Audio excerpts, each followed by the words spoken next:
Shalom bien-aimés, c'est une joie pour moi que de vous retrouver aujourd'hui et pouvoir partager avec vous quelques versets bibliques.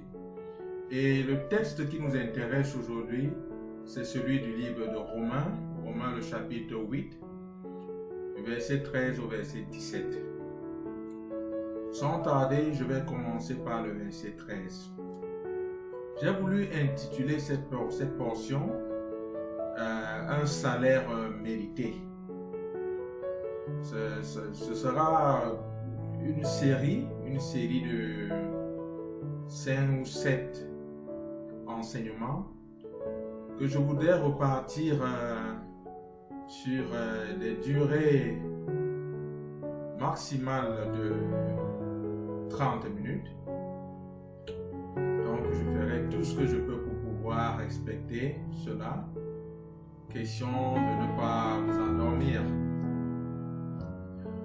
Je sais qu'il y en a qui pourraient tenir pendant 2, 3, 4 heures de temps à étudier, à suivre un enseignement, mais cette catégorie de personnes est très restreinte. Donc, je vais lire le verset 13. Si vous vivez selon la chair, vous mourrez.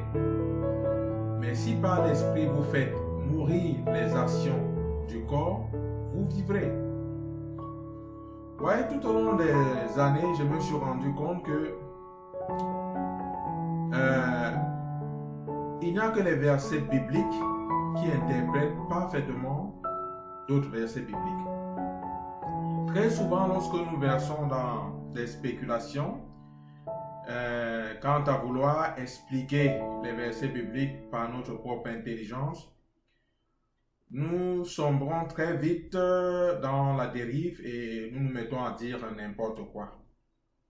Raison pour laquelle je voudrais m'efforcer ici de me servir de quelques versets bibliques ou bien d'utiliser quelques versets bibliques pour pouvoir expliquer ce verset. C'est un verset apparemment simple, mais qui cache des profondeurs qu'il est important pour toi et moi de pouvoir examiner avec calme, avec lucidité, mais comme j'ai l'habitude de le dire, comme les Béréens, avec un esprit critique. N'est-ce pas? Je vais essayer d'expliquer la première portion de ce verset. Si vous vivez selon la chair, vous mourrez. Voyez-vous, dans le livre de Romains, le chapitre 6, verset 23, l'apôtre Paul, sous l'influence du Saint-Esprit, nous dit que le salaire du péché, c'est la mort, mais le don gratuit de Dieu, c'est la vie éternelle en Jésus-Christ, notre Seigneur. Le salaire du péché, c'est la mort. Il est question ici, là, du salaire du péché. Qu'il soit commis par un païen, c'est-à-dire par quelqu'un qui n'est pas encore reçu Jésus-Christ, ou par un chrétien. Le péché, c'est le péché. Et le salaire du péché, c'est la mort. Voyez-vous, s'il se trouve qu'un païen vienne cambrioler votre maison et vole tout ce que vous aviez chez vous, et que ce soit plutôt prochainement un chrétien qui vienne cambrioler votre maison et vole tout ce qu'il y a chez vous, vous aurez la même douleur. Il n'y a pas de différence entre ces deux vols. Un vol, c'est un vol. C'est pourquoi nous disons que le péché, c'est le péché. Qu'un païen mente ou qu'un chrétien mente, c'est le péché. C'est la même chose. Nous avons choisi dans nos vidéos, du moins dans mes vidéos, j'ai choisi d'appeler le chien par son nom. Je n'aurai jamais un autre nom à donner au péché que le péché. Parce que de nos jours, il y a plein de petits noms qu'on donne au péché, comme pour vouloir adoucir le péché. Mais le péché, c'est le péché. Appelons le chien par son nom. Si tu mens, tu as péché. Tu voles, tu as péché. Tu commets tout genre de gaffe, tu as péché. Point. C'est ce que la parole de Dieu dit. Il est donc question ici là de salaire, c'est-à-dire je vais essayer de définir, donner quelques définitions simples de ce que peut représenter un salaire. Un salaire, c'est ce que quelqu'un reçoit en échange d'un service qu'il a rendu. Tu rends un service à quelqu'un et que cette personne te paye, te donne de l'argent, te paye sous d'autres formes quelconques par rapport au service que tu as rendu, là tu reçois un salaire. Un salaire peut être aussi défini comme ce que votre boss vous donne comme rémunération de l'investissement de vos efforts, de votre travail. Lorsque vous investissez votre effort ou bien vos efforts, lorsque vous investissez votre travail, n'est-ce pas, et vous êtes rémunéré par rapport à cela. Donc cela s'appelle aussi un salaire. Troisième lieu, le salaire n'est pas une faveur. Il faut que ce soit clair. Il n'y a que dans certains pays, comme de là où je viens, où plusieurs boss pensent que le salaire qu'ils donnent à leurs ouvriers, c'est une faveur. Ce n'est pas une faveur. Le salaire que vous leur donnez, que vous donnez à vos ouvriers, c'est leur dû. Avant de les engager, vous avez ensemble signé un contrat. Peut-être un contrat verbal, peut-être un contrat sur papier, où vous êtes accordé de combien vous deviez les payer. Vous deviez les payer chaque fin de mois. Donc il ne s'agit pas ici d'une faveur. Il s'agit d'un dû. Voyez-vous, le Seigneur Jésus-Christ n'a pas hésité dans les évangiles, plus précisément celui de Luc, le chapitre 10 au verset 7. Je voudrais citer seulement la partie qui nous intéresse, où le Seigneur dit que l'ouvrier mérite son salaire. Vous pourriez lire tout le verset 7 si vous voulez, mais pourquoi? Lisons-le. Il s'agit ici de cette situation où le Seigneur a envoyé les disciples prêcher, ou bien il les instruisait sur le fait, sur le comportement à adopter lorsqu'ils seraient envoyés annoncer l'évangile. Il leur dit que lorsque vous allez annoncer l'évangile, la maison qui vous ouvre ses portes, pendant que vous entrez, dites à cette maison que notre paix soit avec vous. Si cette maison vous reçoit, restez dans cette maison, ne passez pas du temps à vadrouiller ça et là, et mangez de tout ce qu'on vous donne dans cette maison. Pour lire cela et ne pas verser dans de vaines spéculations, je vais faire la lecture. Demeurez dans cette maison-là, mangeant et buvant ce qu'on vous donnera, car l'ouvrier mérite son salaire. N'allez pas de maison en maison. Mais le point qui nous intéresse, c'est que l'ouvrier mérite son salaire. Donc ce n'est pas une faveur. Maintenant, il est évident et convenez avec moi que tout ouvrier rend service à son boss. Or, vivre selon la chair, c'est vivre dans le péché. Et vivre dans le péché, c'est simplement être un ouvrier dans l'une des usines de Satan, dans l'une de ces multinationales qui génèrent le péché. C'est être un ouvrier dans son empire. Car Satan a vraiment un empire. Si tu vis donc dans le péché, sache clairement que Satan, c'est ton boss. Parce qu'il est évident que tu bosses dans l'une de ces usines. Tu occupes peut-être un département quelconque, dont nous nous donnerons le loisir tout à l'heure de pouvoir nommer. Parce qu'il y a plusieurs départements, nous essayerons autant que possible d'en nommer du moins quelques-uns. Mais toujours est-il qu'il est clair que si tu vis dans le péché, ne te trompe pas là-dessus, Satan c'est ton boss. Tu ne peux pas travailler dans l'usine de quelqu'un et attendre le salaire, je veux dire, de quelqu'un d'autre. Non, les choses ne marchent pas ainsi. Si tu bosses dans l'usine de quelqu'un, c'est cette personne qui est ton boss qui va te donner ton salaire.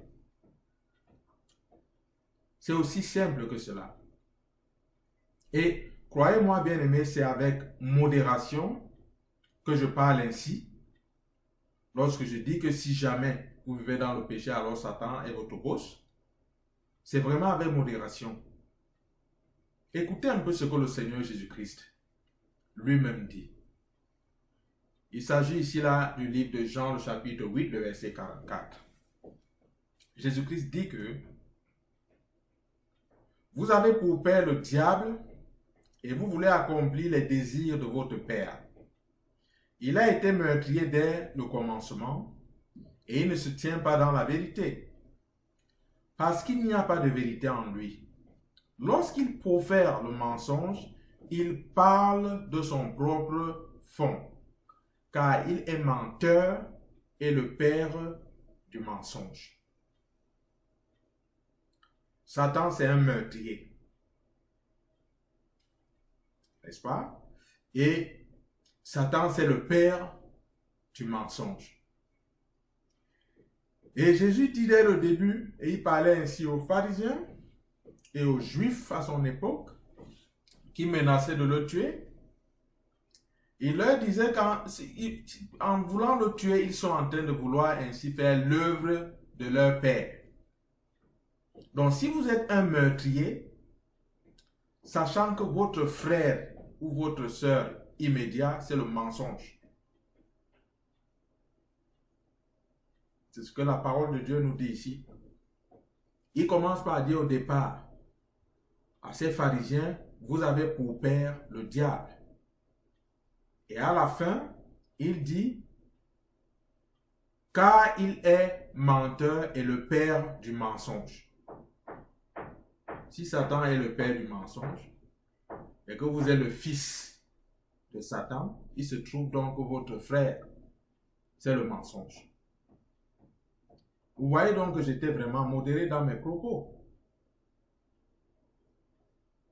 En pensant modestement que si jamais vous utilisez les armes ou bien les produits issus de l'usine de Satan, ou bien si vous-même, vous en êtes ouvrier, je vais dire dans l'une de ces usines,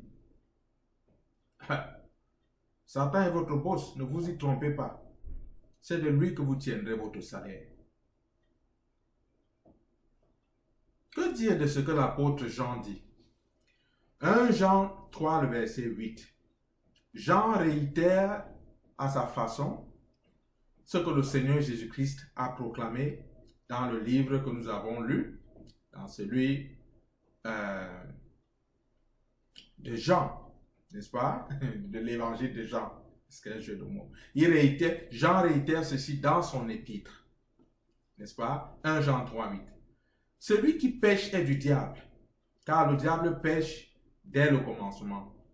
Le Fils de Dieu apparut afin de détruire les œuvres du diable.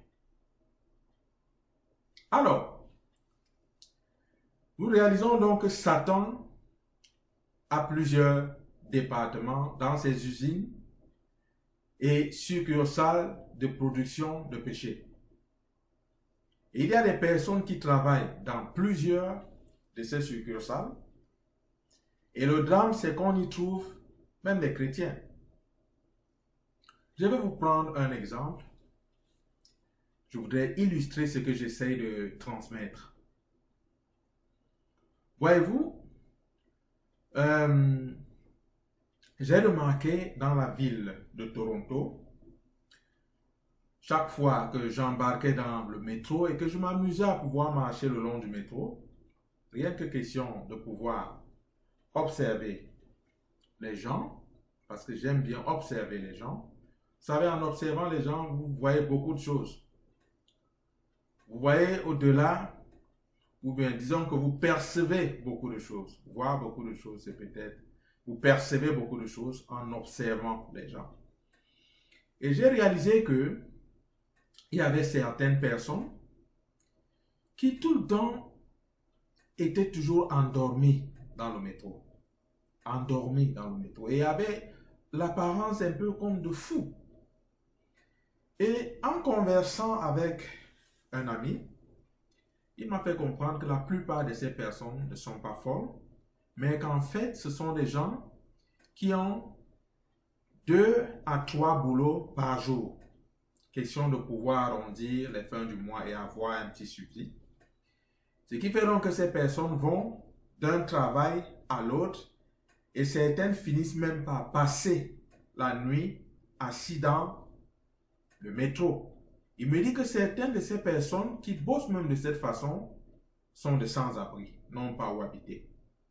Et finissent par dormir dans ces métros. Et c'est comme ça qu'ils travaillent jour après jour, semaine après semaine. Ces personnes n'ont même pas le temps de s'offrir une douche convenable. Et ces personnes ressemblent carrément à des personnes folles. Vous voyez, c'est une image un peu triste de comment est-ce que les gens, pour pouvoir joindre les deux, vous peuvent se battre. Mais voyez-vous, il vaut mieux se battre de cette façon que d'aller voler. Mais convenons ensemble que cette façon de se battre aussi détériore ou bien peut détériorer très vite la santé d'un individu. Quand je parle de santé, ça peut être la santé physique comme la santé mentale. Parce que psychologiquement, ces personnes sont comme tendues. Ces personnes sont en alerte maximale parce qu'aucun repos. Et c'est facile qu'on puisse céder là-dedans. C'est très facile. Les nerfs peuvent céder. Donc, il y a donc des chrétiens pour pouvoir ramener cela plus proche de notre sujet. Il y a malheureusement des chrétiens qui bossent dans ces usines-là, dans ces succursales, dans ces multinationales de production de péché et bossent même dans plusieurs départements. Il y en a qui se retrouvent facilement dans le département du mensonge, dans le département des meurtres, dans le département des vols, dans le département de l'hypocrisie. Donc, on en a qui peuvent occuper plusieurs de ces départements et remplissent bien leurs fonctions de manière quotidienne.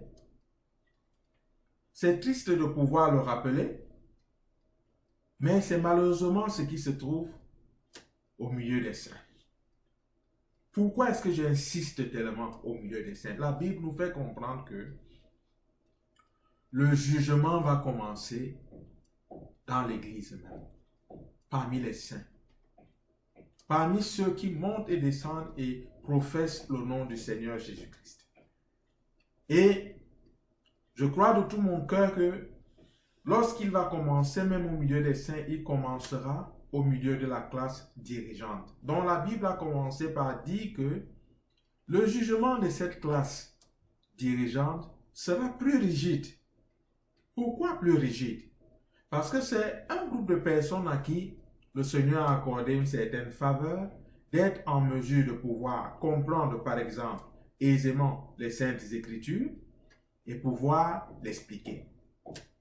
C'est une classe de personnes qui a obtenu de la part du Seigneur beaucoup de faveurs, rien que pour être en mesure de se tenir en face des brebis du Seigneur et dispenser la parole de Dieu ou donner quelques instructions quelconques au nom du Seigneur.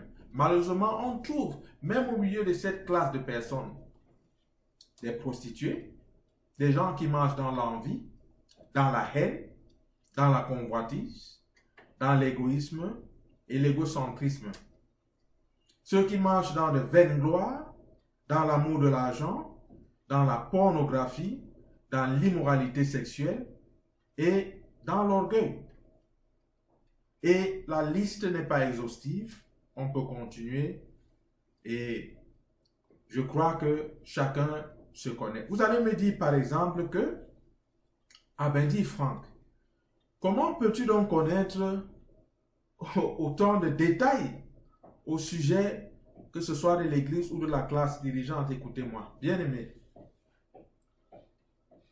j'ai pris la résolution de vous parler cœur à cœur et de pouvoir vous parler avec franchise. Si je peux parler de cette façon, c'est parce que j'étais de ceux-là. Mais le Seigneur m'a arraché de cette façon de vivre. C'est pourquoi je peux parler avec détermination, parce que je connais la grâce que le Seigneur répand sur l'Église. Je connais la grâce que le Seigneur a mise sur l'Église. Je suis bénéficiaire de cette grâce.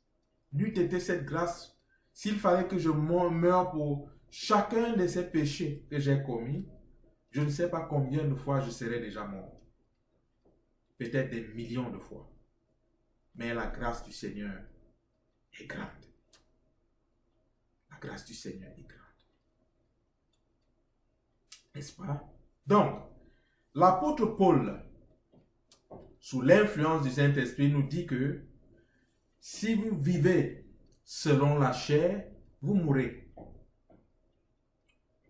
Romains 8, 13. Maintenant, il y a quelque chose qui me vient à l'esprit, ou tout au moins une question.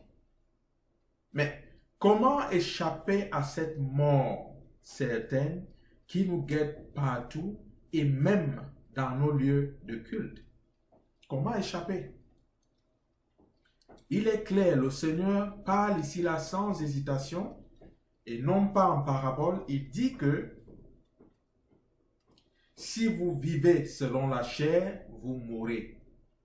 Je voudrais nous rappeler que le texte sur lequel je suis en train de communiquer aujourd'hui est tiré du livre de Romains, qui est aussi un épître. Et les épîtres, ce sont ces lettres-là que l'apôtre Paul ou bien d'autres apôtres adressaient aux communautés chrétiennes. Cela veut dire que, de prime abord, ce message s'adresse aux chrétiens, aux personnes qui ont cru en Jésus-Christ. Quelqu'un me dira, oh, pourquoi donc insister sur autant de péchés? Écoutez, bien aimé, quand vous lisez l'épître, par exemple, aux Corinthiens, vous pourrez comprendre pourquoi est-ce que aujourd'hui, je peux insister sur ces détails. La Bible dit que le péché dans l'église de Corinthe était au point où c'est à peine si un jeune homme ne couchait pas avec l'épouse ou la femme de son père. Voilà jusqu'à quel niveau le péché était allé. Donc, quand je dis ici que ce péché-là, cette mort-là nous guette, même au milieu de nos lieux de culte, c'est-à-dire au milieu de nos églises locales, je sais qu'il y a plusieurs qui me comprennent. Raison pour laquelle je pense que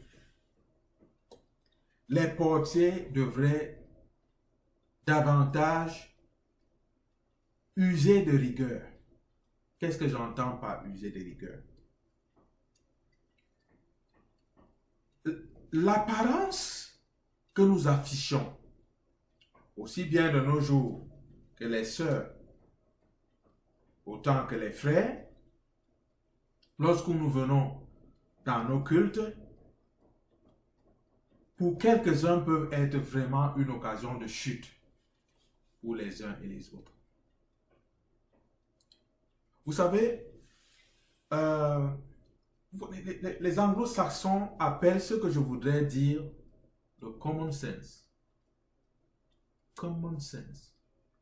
Vous voyez, dans les communautés chrétiennes, lorsque nous adorons le Seigneur, très souvent nous levons nos mains vers les cieux. C'est un signe d'adoration, un signe d'abandon, un signe de soumission. C'est aussi comme un signe comme pour témoigner au Seigneur que nous lui prêtons notre allégeance. Donc imaginez donc le genre de vêtements décolletés où tu es en train de chanter une adoration, une louange au Seigneur et tu lèves les mains et on voit tout ce qu'il y a de l'autre côté là. Toute ta pilosité de l'autre côté, on voit tout cela apparaître. Bien aimé, le bon sens, le bon sens. Ou bien, c'est toi qui diriges cette louange et lorsque tu te mets devant la salle, les vêtements que tu as portés sont tellement transparents qu'on peut connaître la couleur de tes sous-vêtements. On les voit de manière distincte.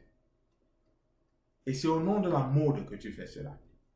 Tu as un piège et tu as une occasion de chute pour les frères et pour les sœurs. Tu es un poison. Oh, oui, on me dit que l'Éternel regarde le cœur. Non, il n'y a pas que ça. Si l'Éternel ne regardait que le cœur, il aurait aussi permis aux sacrificateurs, dans l'ancienne alliance, de pouvoir se tenir et faire le service dans le tabernacle nu. Le Seigneur avait donné des instructions claires, même sur comment construire cette marche pour monter vers l'autel. Il a dit qu'elle ne devait pas être faite pas avec des degrés. Ça devait être juste une pente inclinée, pas avec des escaliers, parce que les sacrificateurs, en élevant les pieds sur les escaliers, pourraient exposer, je veux dire, leurs sous-vêtements, ce qui pourrait être une occasion de chute pour les uns et les autres. Bien-aimés, ne soyons pas de ce lot-là. La décence, le bon sens, le bon sens. J'aimerais m'arrêter ici parce que nous sommes en train de nous approcher des 30 minutes que j'ai suggérées lorsque je commençais cette vidéo. Et je vais m'arrêter non sans lancer cet appel, comme je le fais toujours. Je sais qu'il y a une personne qui m'a écouté aujourd'hui, qui ne comprend pas clairement de quoi je parle. Une personne qui n'a jamais pris l'engagement de recevoir Jésus dans son cœur comme Seigneur et Sauveur personnel. C'est à toi que je m'adresse. Sors de cette usine du diable. Le salaire qu'il va te donner, tu ne vas pas l'aimer. Le Seigneur a parlé de manière générale ici en faisant savoir que le salaire du péché, c'est la mort. Mais si ce n'était que la mort, ce ne serait rien même d'ailleurs. Mais ici, là, il est question de la seconde mort.